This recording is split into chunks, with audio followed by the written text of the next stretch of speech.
Hola, buenos días. Buenas tardes, buenas noches. This is Barb. And this is Estella. And welcome to Cafecito. And Crime.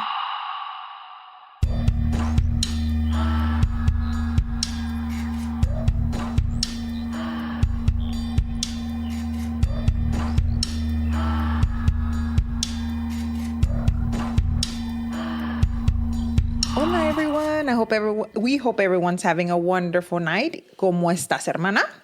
I'm good. How are you? How are you feeling today? I'm actually feeling pretty swell. Okay. Swell. We like that. So, my husband has been off for the past 2 days, and he's driving me crazy. Like, he has to go to work. Yeah. So, he said he was going to fix the bar, because we have a bar that has never been finished. Tiene como 4 años ahí y nunca lo acabamos. And so then dijo que lo iba a acabar, pero the whole time he complained. I'm like, okay, dude, you need to go to work, like for real. So, gracias a Dios, mañana se va a ir. Gracias a Dios. God bless. He's leaving tomorrow. God bless. How have you been? How is your everything? Same as always. You know what I'm going to say? Fabulous. Fine. Fine. Fine. That's great. It's fine. But anyway, so I hope everyone is I and Estela hope that everyone is having a wonderful day. And thank you so much for listening. We're going to get started on this case today. We will be going to Hickory, North Carolina. Okay. Now, this case is going to be, I know I hate doing this, but it involves child abuse. Mm-hmm. And so I just wanted to let you guys know, if anybody gets triggered by that, please, we have a lot of the other things you can listen to that's morbid as well. But yeah, we're going to Hickory, North Carolina. So if you would like to come with us to Hickory, North Carolina, go ahead and grab your cafecitos. And let's get started. The random interesting facts. So the thing is, Hickory, North Carolina is known as the furniture capital of the U.S.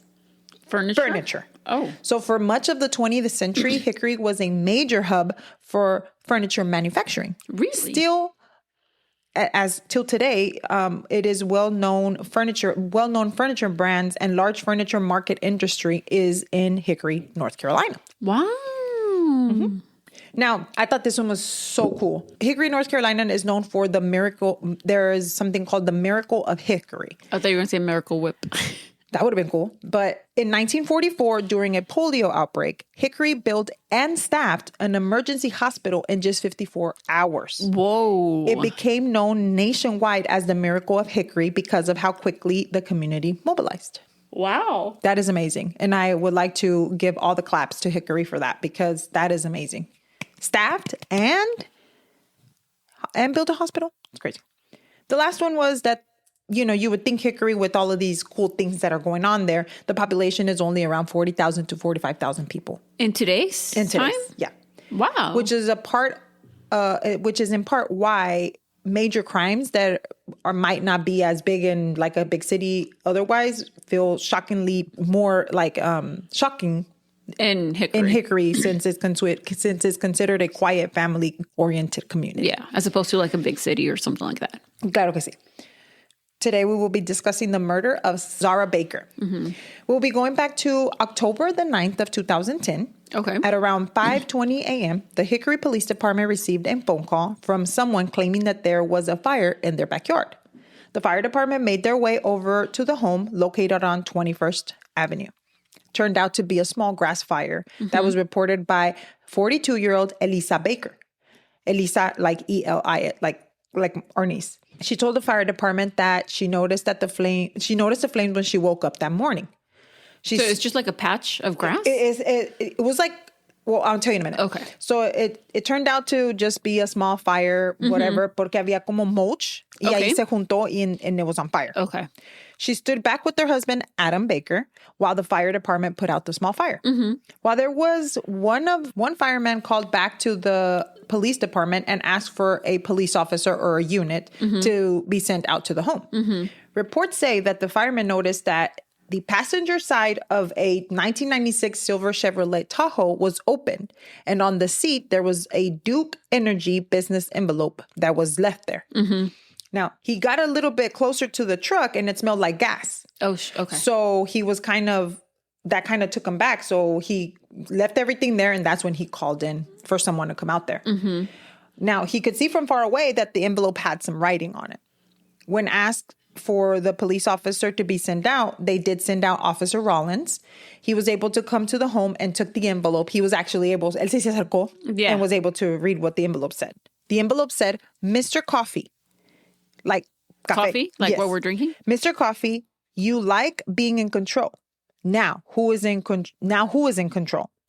We have your daughter and your pot-smoking redhead son. Oh. Is next. Unless you do what we ask, $1 million unmarked dollars, we will be in touch soon. That's what it said. Oh, damn. Okay. He also noticed that in the driveway, besides the Tahoe, was also a burgundy Camry parked outside.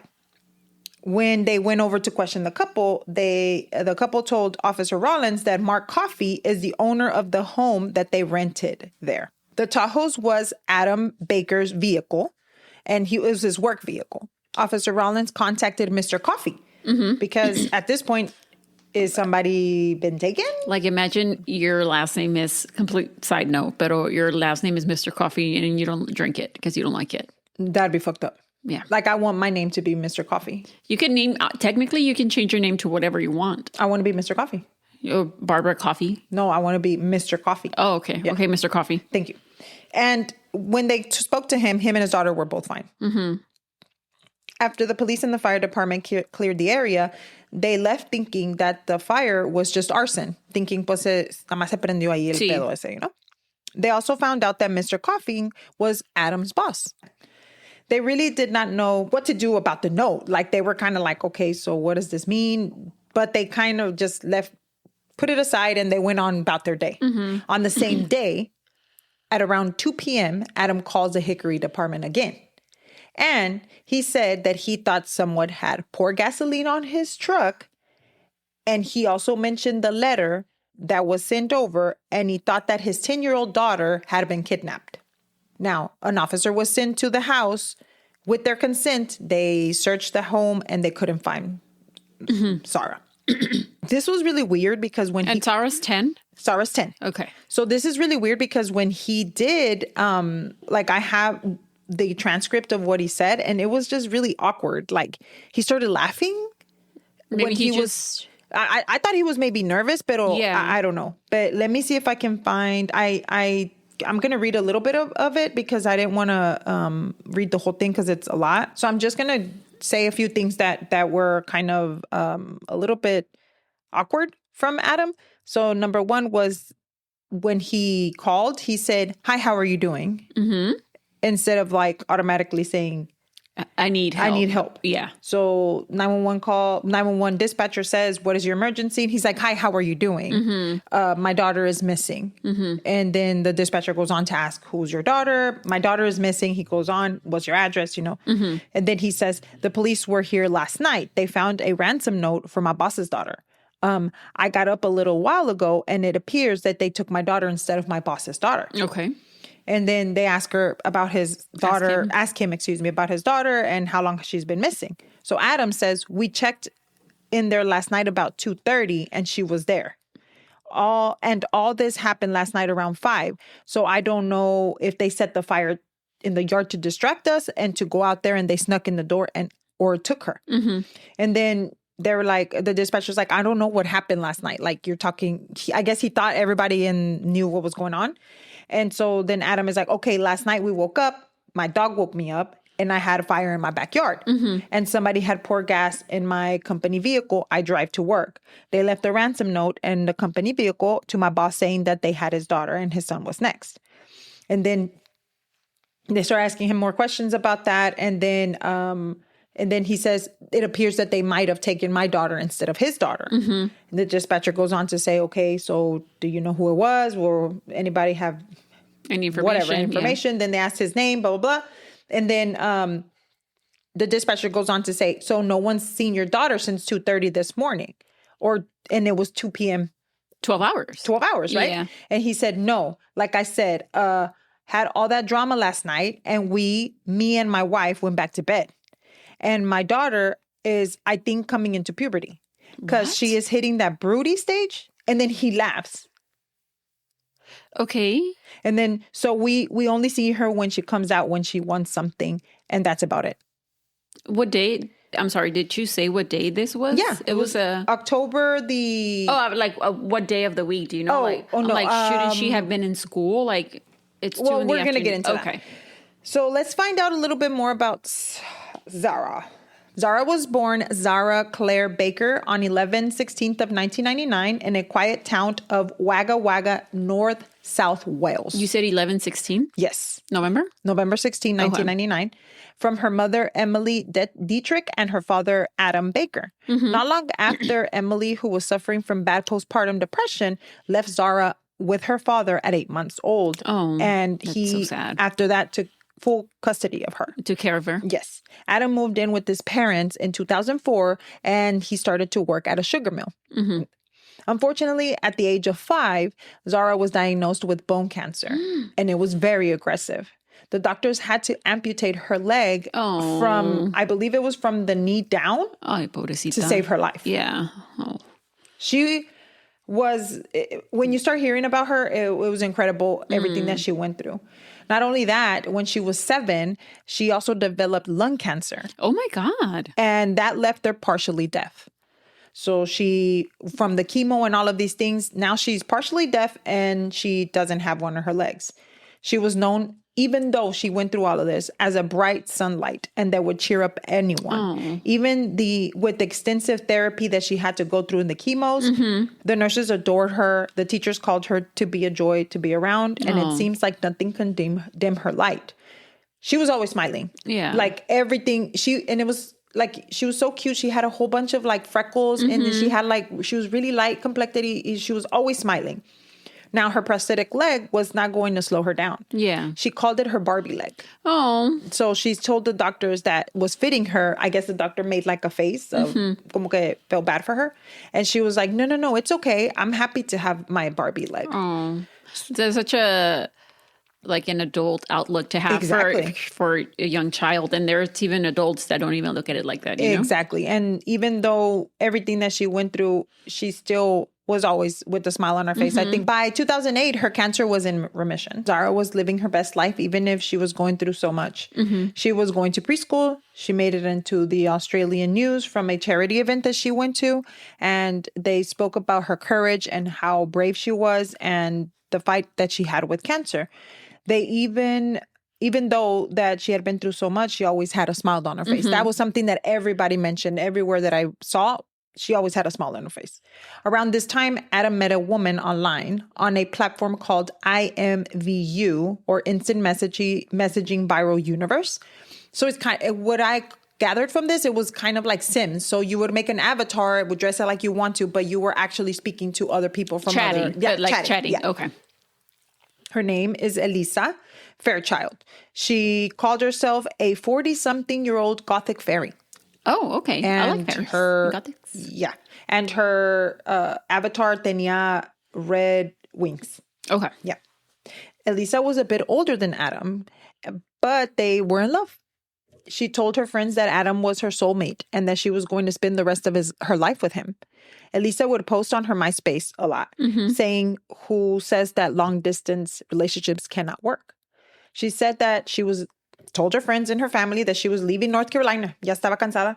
And she was moving to Australia to be with Adam. Very 90 Day Fiancé. Ella se fue rapidito. Yeah. She's like, I gotta go. Eventually, she did go to meet, Adam and met him over in Queensland. No, like in Queensland, I think it's Australia. It's in Queensland? Queensland, maybe? Yeah. They were just madly in love. He wasn't going to see anything more than Elisa. She treated Zahra very well, and Adam did not see himself with anyone else. What he didn't know was that Elisa had been married before, and not just once. Oh. I'm going to go into how many times. Elisa was born on the 6th of June of 1968, and she grew up in North Carolina with her parents and her 2 sisters. She was known at school as a manipulator. Oh, shit. And she used what she could to take what she wanted. Oh, shit. That young? Yeah. In the mid-'80s, she was around 17 years old, and she dropped out of high school. And she did end up pregnant at 17. She had her first daughter named Amber, and the father of the child, he didn't want to have any involvement, and he wanted no responsibility. She later met up with the guy that she had dated before in high school. And 1 week later, Jerry, which was his name, asked her to marry him. 1 week later? 1 week later. Oh, shit. At this point, they're both 17. They decided to tell his parents that they were going to get married. And he's like, but they're not going to let us get married because you have to have permission, right? Yeah. So they decided to tell his parents and her parents that he was the father of Amber so that they can sign for them to allow them, because they were still both under 18, right? Yeah. Well, I don't know what the age of consent is in North Carolina, but I'm pretty sure. Yeah. So now they did get married, and not long after that, Jerry kind of was like, oh shit, what did I do? So he got cold feet, and he told his dad the truth, that he was not the father of Amber, and his dad got the marriage annulled. Oh, wow. After this, a couple of years went by. When Elisa was around 19, she met Joseph Proctor. He had been in an accident a few years earlier and could not walk very well. Joseph was very vulnerable, and Elisa swept right in. And Joseph and her got married. They had 2 children, a son by the name of Douglas and a daughter, Brittany. So now she has Amber, Douglas, and Brittany. Okay. Since Joseph was disabled, they lived with his mother. And it was not long before it started going downhill. Oh, no. Elisa was constantly stealing from the family and damaging their home. Her mother-in-law took out a restraining order on her. Oh, shit. Yeah, because she was like acting, I guess, like uncontrollable. Erratic. Yeah. And Elisa wasn't happy de que le iban a correr. So she started screaming at them, and she said que si la corrían, que she was going to burn down their house. Oh.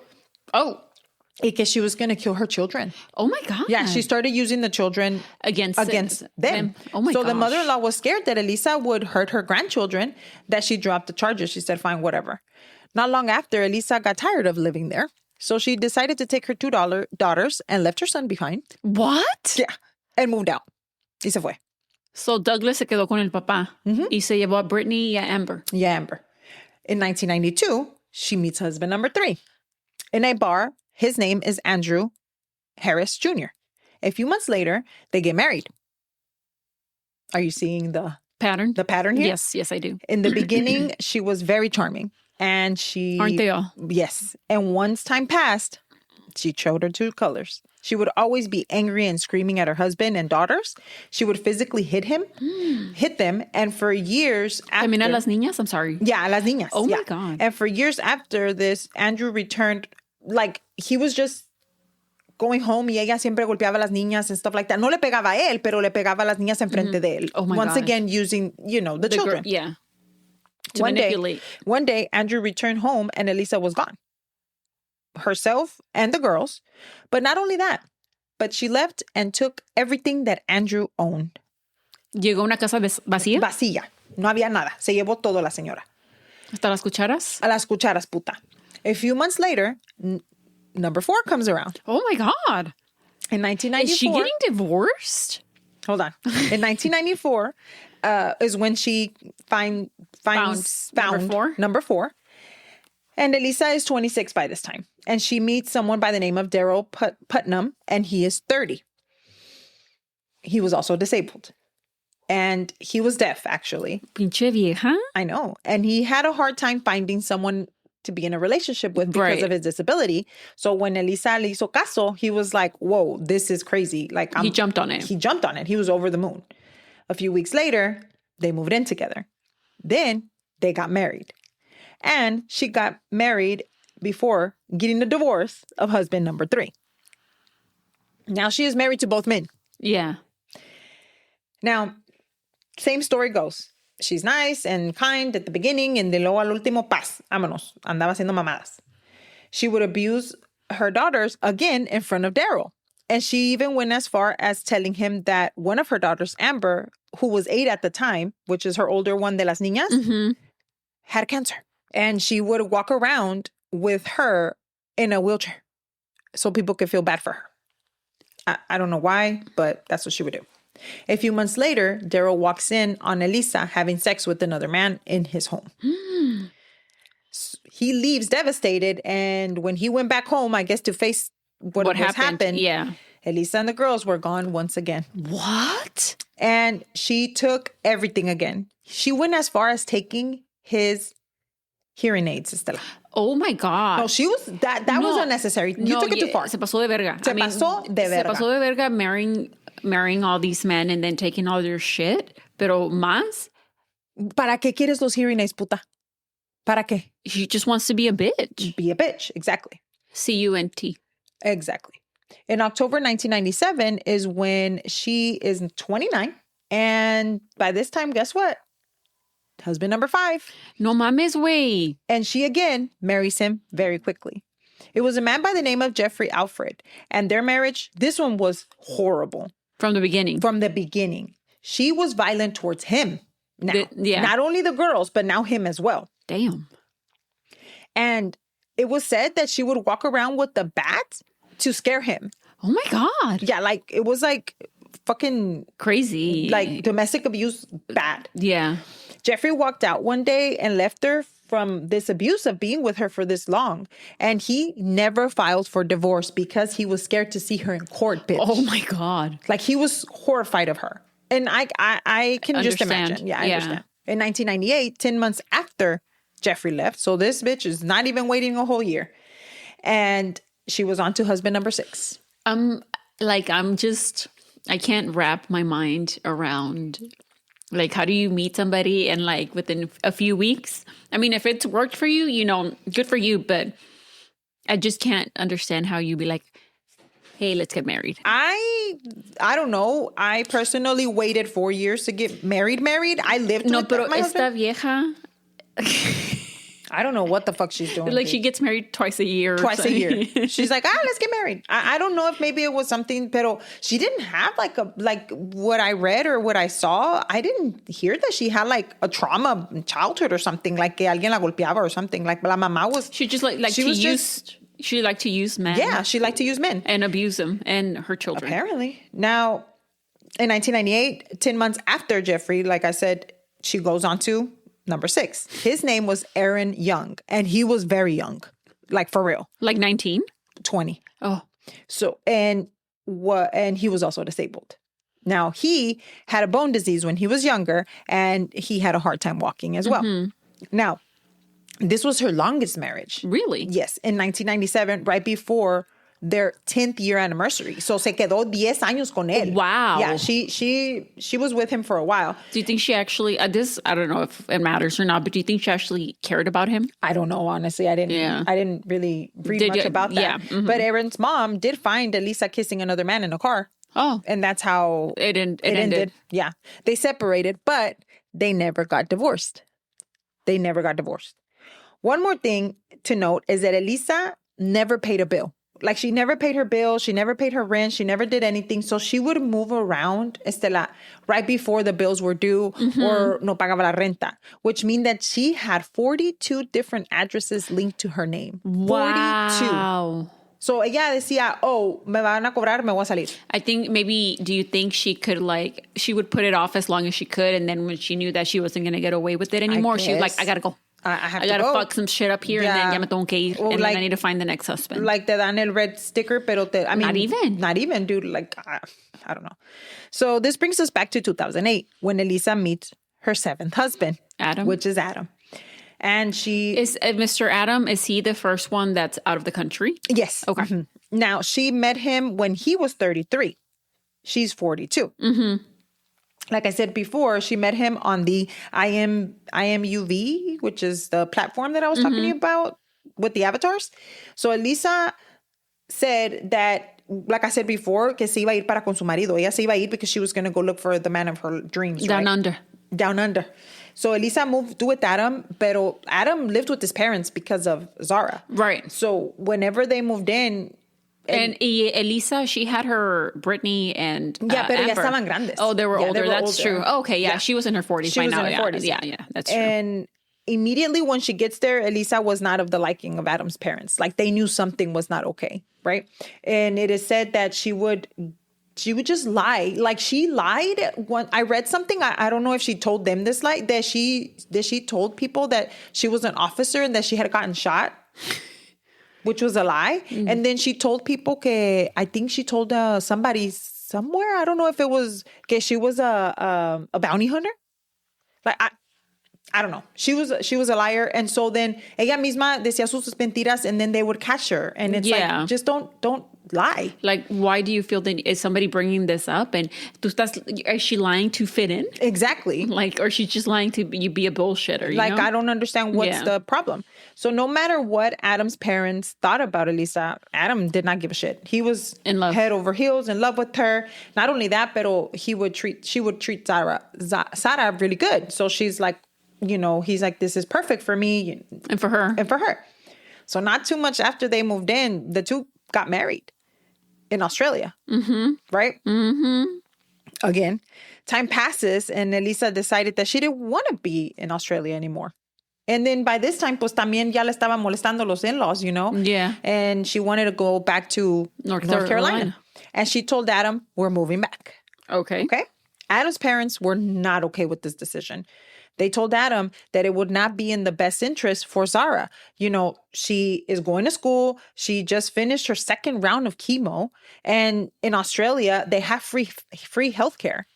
Girl, not here. But not here in the U.S. He was going to have to pay. And it's not like it's so expensive. Yeah, and it's not like he was going to pay. He was going to come here, tenía un trabajo o algo. O sea, the guy didn't have anything here. Not only that, but Elisa told Adam that not to worry. Porque she came from a family with a lot of money. Oh. Y que ella le iba a pagar todo a la niña. Wow. So her parents were like, please don't take her. I mean, her friends are here. We're here. Like, why are you going to take her? You said she was like 10, right? Like, at this point, like, how are you going to uproot this baby that, has her whole life in Australia? She's going through cancer treatment. Her life is there. Her friends are there. Her family's there. Her grandparents are there. Yeah. Por una vieja que... Yeah. Pero él no sabe, pues. Él no sabe. No sabe, pero pues porque she has red wings, pues. I don't know what that means. She was wearing red wings in her avatar, pues. Oh. Yeah. Oh. Yeah. So not only that, pero she had just gotten fitted for that prosthetic leg. So she was still getting used to that. And then like over there in Australia, she was involved with a lot of the groups. So le daban cosas. Like they had just given her a computer para que hiciera su homework. Y they gave her a wheelchair. Like she was involved over there. So él se iba a traer la niña para acá. And dude, honestly, if I was Adam's parents, I would have been like, you go and she stays here. Yeah. I know you can't do that, right? But I would have been like, dude, like, fuck. They couldn't. Yeah. So in late 2008, they moved to North Carolina and they moved in to Hickory, North Carolina. And they started to live with Elisa's dad. Zahra starts to adapt. She starts school. And once again, since she is so like... She rolls with the punches. She's like... Exactly. She's That's like, exactly what I was going to say. Yeah. She rolls with the punches. Like she's... Whatever life throws at her. She's like, I'm down, Oh my God, that's amazing. She and for her being started so little. And she's making her friends and she's telling her friends about where she came from and all of these things. Like, dude, we could learn so much from Zahra, for real. Once they got to the U.S., Zahra stops getting treatment, though, because Adam cannot find work since he's not a citizen. Yeah. And, of course, we know Elisa had no fucking money. Y un tal dineral de esta vieja según que, like... Bro, pero ¿cómo le vas a decir a alguien, tengo un pinche vergo de dinero, y luego llegas y no tienes ni un pinche and dólar? you're living with your dad. Yeah. Like, pero I would be embarrassed, No, dude. pero obviously she doesn't give a fuck. Obviously. Pero Adam, cuando llegaron and he saw que no tiene el dinero, bro, like, grab my shit and my daughter and we're getting the fuck out of here. You know, fuck this place. And you know what? And you know what? I think that Adam just didn't have the balls in a lot of this story.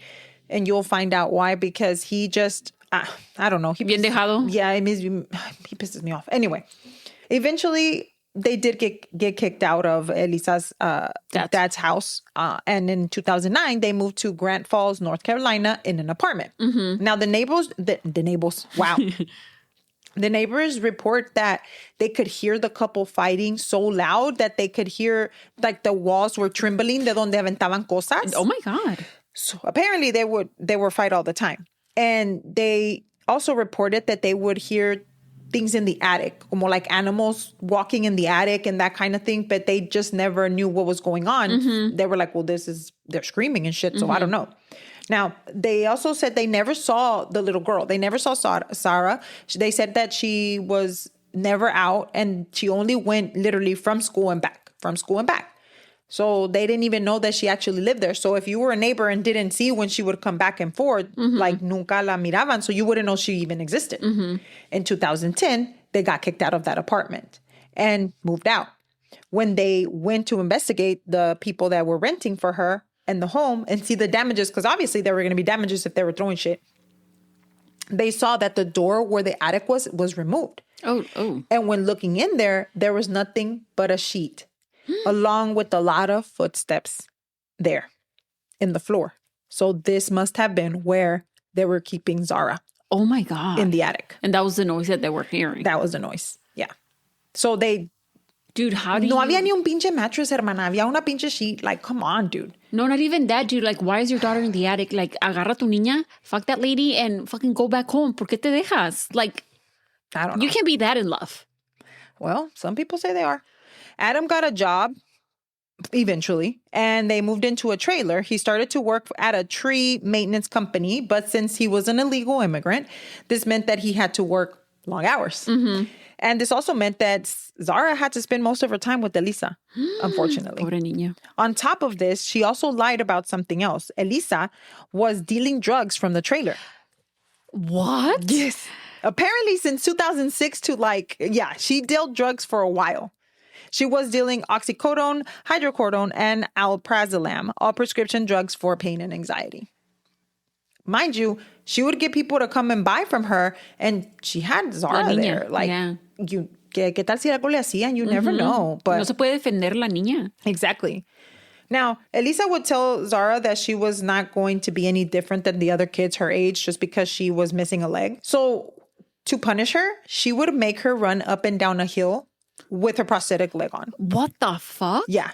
And the neighbors would actually see her. Like los niños de la calle y todo, because miraban que la niña estaba corriendo y le dolía. She would cry. And they would tell her to stop and leave her alone. Yeah. Pero she wouldn't care. She didn't give a fuck. Oh, she was fuck like, no. I I'll don't be care. calling the police. I'm like, 911, hello? Yeah. Officers? This little girl needs help. Yeah. So la ponía que corriera up and down. Yeah. She would slap and hit Zahra in public.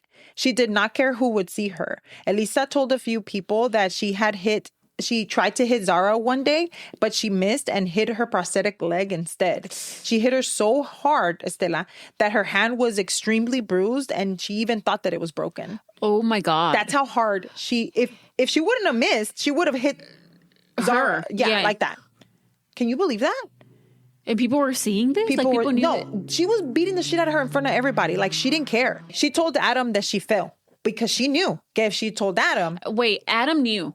Que no se haga el pendejo. Adam knew. Si la tenían allá en el pinche attic en el otro apartamento. Adam knew. Pero, ¿qué tal si la tenía en el área que cuando llegaba la dejaba salir? Pero la niña no decía. Girl, let me tell you. Ay, no. Zahra would have bruises all over and even a black eye at times. 2 black eyes. Elisa would say that she fell or that she would hurt herself. She always kept telling everybody that she was so clumsy. Because of her que porque prosthetic. se caía y que porque, with the prosthetic leg. So one day, Zahra goes to school and she had 2 black eyes.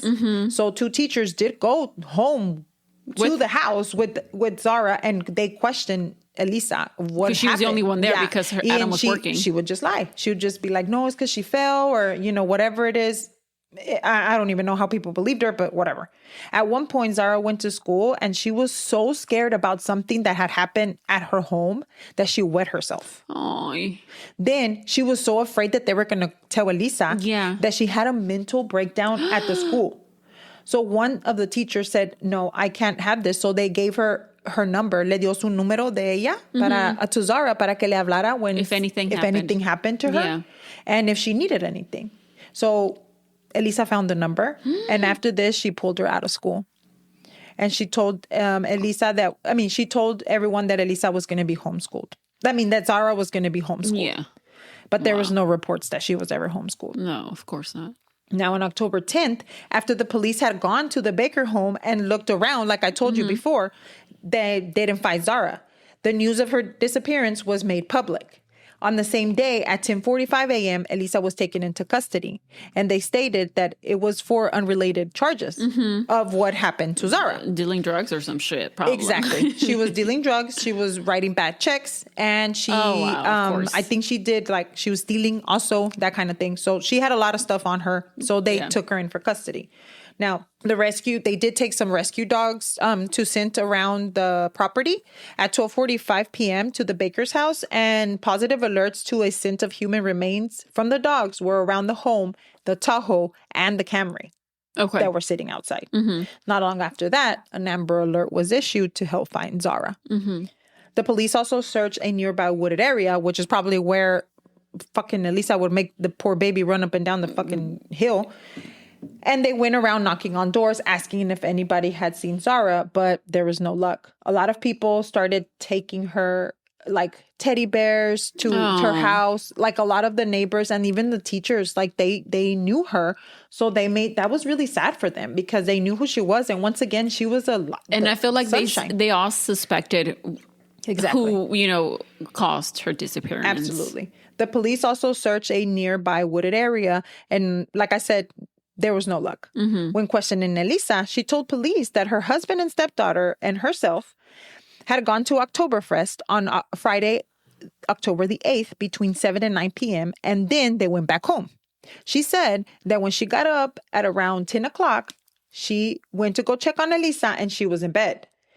And then she woke up at 5:20, and that's when she saw the burning stuff or the patch or whatever. She said someone had taken Zahra, and the fire was a distraction for when they went outside to look at what's happening. Se llevaron a la niña. That was what she was saying. Yeah, because she's a detective. No, that's what she's claiming. Yeah. She was trying to cover her ass. So exactly. Elisa failed a polygraph test, and that was taken early in the investigation.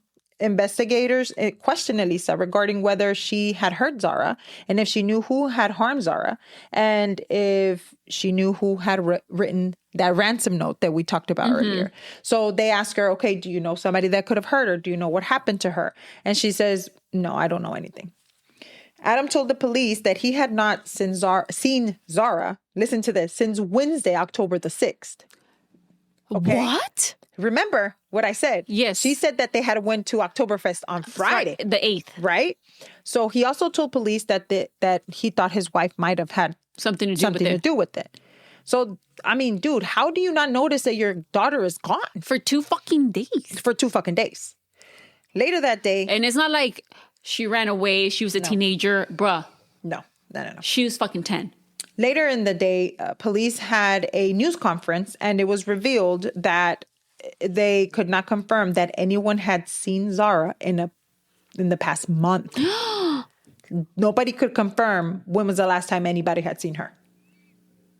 So wow. When they ask Adam, like, dude, what the fuck are you doing? Like, your daughter's been whatever. And especially because she's not in school, she's fucking homeschooled. Según pues. So él dice que I can see that he would come home late and he would see her and he's like, somebody was in the bed or something. Él dijo, he even said himself, somebody or something was in the bed, and then he would leave in the morning and she was already she wasn't up Pero yet. wait, no te comunicas con ella? Like, you don't fucking tell her good night, good morning. Bitch, like, no la ves pasando al baño. I literally have 2 kids here, and I have a husband that when my husband's at work, we don't see him. Right. Like, and they don't talk to him. No, but you hear him.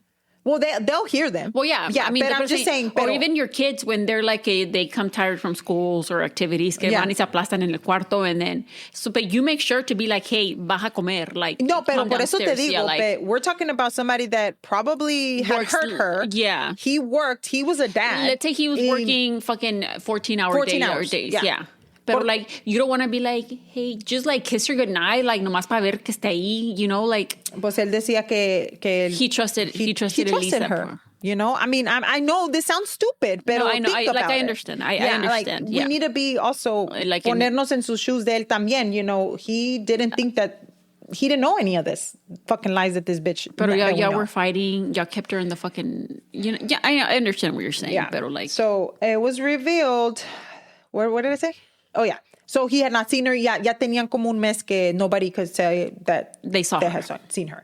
Later in the day, police did have it was revealed that they did find some substance that was around the home that could have been blood, and it was in the Tahoe and in the Camry. So they sent it off to be tested. Yeah. They also drove to the site of Adam's work because remember Adam, he worked on they would like a mill, you said. A mill. Yeah. So then they had a lot of tree.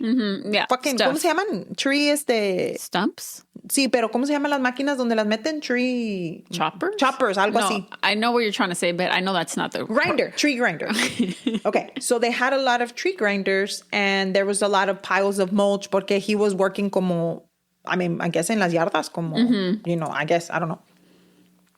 So when they did drive over there, the site where they did go, the search dogs found a scent around mulch piles of human remains and the tree grinder.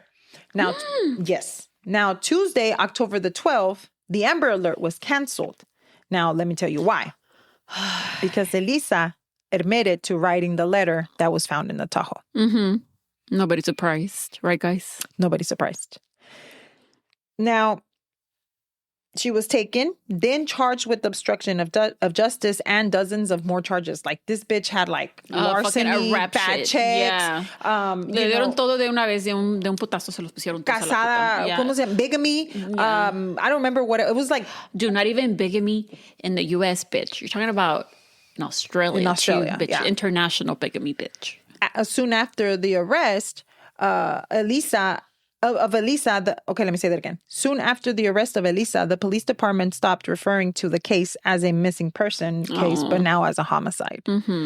Nothing was found at the mulch and in the wood chipper that was at Adam's work site. So when tested, there was nothing that they could say, okay, this was definitely her. Yeah. Now, on October the 13th, Elisa Baker appeared in court, and her bond was set at $40,000. But then they increased it to 70 because they believed that she was a flight risk. Yeah. Now, I read somewhere, no sé dónde, que su oldest daughter también miraba que she would beat Zahra and that she would tell her to please stop, don't do that. Y que she didn't give a shit. So, de seguro, a lo mejor también se le iba a ir encima a ella o a sus otras daughters. So I think that she was the one that told police to watch her because she would leave or something like that. I know she had something, which I feel like that's amazing because you know what? She didn't want that for Zahra and she was probably like... I think she tried to the best of her abilities to like también salvarla or keep her safe. Yes. On October the 14th, police received a tip that... Now, this right here was kind of confusing because I was kind of like, what the fuck? So they received a tip that Zahra had been at a house with two men. Oh. Right? Now... the source of who said this said that one of the men had been telling around the town or people, I guess, that they had done something really wrong and that they had to leave town. Now, the informant said that Elisa Baker had a relationship with one of these men. What? And that when she went back to pick him up or to pick up the girl, because apparently she went to go drop La Fadejar, there was blood on her private parts and was running down her leg. So then they asked the guy or the person, hey, did you kill the little girl? And that he said, well, I know that they hit her in the head. So they went to the home and there was... these two men allegedly. Yeah. They started searching there. And when they were searching, they found a mattress with a dark stain on it and it was sitting outside.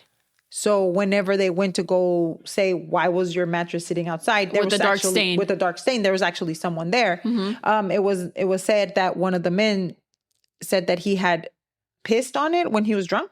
And so he was letting it air out. But that's why piss is not dark. I don't know. Unless, did you take a shit? Well, police took it in. Yourself? Police took it for DNA testing.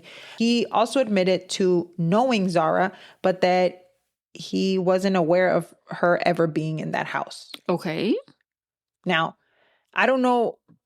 Then next thing you know, I also read something about, you remember her ex-husband, the young guy? What was his name? Young. His last name was Young. Yeah, the one that was in the wheelchair también? No, he wasn't in the wheelchair. Okay, he just had a hard time walking. Apparently, like, he also knew Zahra because he had introduced Zahra. No, Elisa had introduced Zahra as her cousin him as her cousin. I don't know if that's really confusing. I don't know. Okay, That's making sense. So apparently he also knew Zahra because, that was it was Elisa's ex-husband, but she told Elisa that was her cousin, but that was her ex-husband.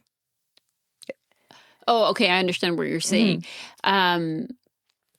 Elisa told Zahra that that guy was her cousin, but it was in reality her ex-husband. Her ex-husband, yeah. So somewhere, like, they were all in the same room or in the same room or something like that, because she was also, I guess, connected in some way with him too. Okay. Now, even with all of this, there was just... there's no body. There's no body. Right. Not only that, but this was one of more than 100 leads that the police were following. And all of this... everybody that would bring this up would say how bad Elisa would mistreat Zahra. Yeah. Adam did come out in the news thanking the investigators, asking them for not giving up on his baby. And I just want to punch him in the fucking throat. Yeah. Because I'm like, shut the fuck up. But we have to remember, we have to give him the benefit of the doubt. Not me. But anyway, proceed. The Hickory Furniture Store, we remember the beginning? Furniture. The Hickory Furniture Store reported that they had seen Zahra with her stepmom on September the 25th. Okay. And this was possibly the last time that anyone had seen her. Yeah. Outside of her... like, area where she lived. And outside of what Elisa was saying. Yeah. Or, whatever. Someone besides them. Now... he said that he recognized her by her prosthetic leg, and the manager said that he also recognized her name because I guess Elisa called her name, Zahra. He said that he walked up to her, and I don't know why this image is like so imprinted in my brain, because I can just imagine her. She was sitting there, probably tired from Elisa treating her like shit, and she was just watching cartoons. And he said that when he walked up to her, he put his hand on her shoulder. Oh, okay. On her shoulder, and she looked up and smiled at him. Oh. So I don't know why that made me cry last night. Yeah. Because I was like, through everything, she still had a smile. Still smiled. Oh, I'm talking about this could have been the last time that anybody sees her, and she was smiling. You know what I mean? Like, that broke my heart. A family friend said that they also took a picture of Zahra. In the picture, Zahra has a black eye. And Elisa got mad at the family friend porque le tomó la foto. But she said that she only did it because Zahra was feeling kind of down. She noticed that she was kind of down. So she took a picture and she wanted her to feel better. Nobody's fucking saying anything. Nobody's saying shit. Nobody's saying anything. Like, see this little girl with fucking black eyes and, like... Nobody. Golpes and, like... Nobody fucking says anything. She's hitting her in front of people. And nobody's fucking... Nobody. Like, everybody fucking electric chair. Everybody. Everybody. Every single motherfucker.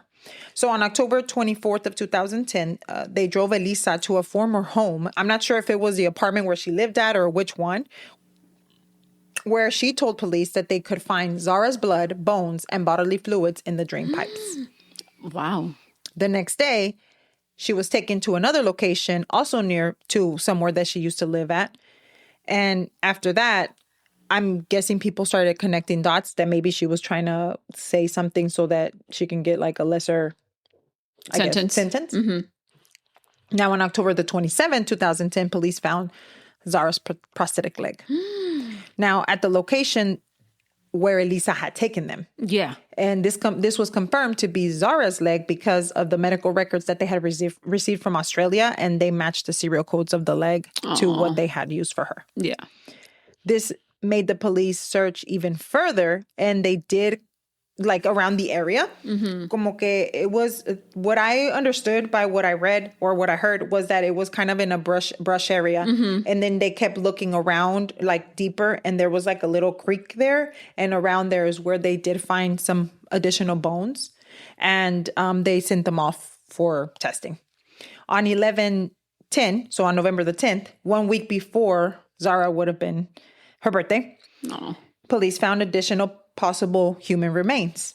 Later, a worker that was across from where they found the prosthetic leg, so he was kind of del otro lado, also found a suitcase. Now, in that suitcase, they had a blanket that was stained with dark substance, and also was also sent for testing. For testing. Police believe that that Zahra's body was dismembered and covered with a comforter and a car covered, and disposed of in a grocery trash bin. Elisa allegedly told police that she had thrown Zahra's mattress in a dumpster, and police confirmed the mattress fitting the description was found in a landfill.